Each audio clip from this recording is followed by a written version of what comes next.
Hi, I'm Carlito. I'm an aircraft maintenance technician in Winair for 19 years.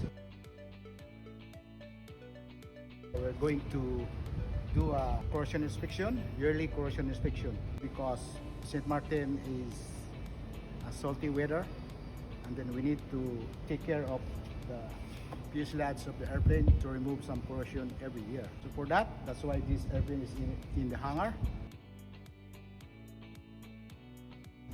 We can wash this inside through this igniter. We remove the igniter and we put some water inside while the engine rotating for like 15 seconds. We do that so that the salt of this engine will remove inside the combustion chamber. Every day, every night, we do that to take care of our engine and the airplane. This engine is a turboprop engine. How to make it start? So first, we need fuel and air, and as well as we need to rotate the engine starter.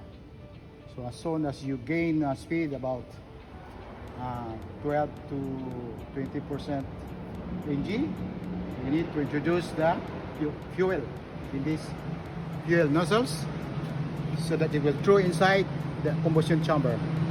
As soon as the fuel is in there, the ignition spark takes place whilst rotating the starter.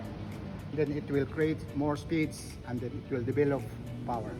So that's the way how we start the engine.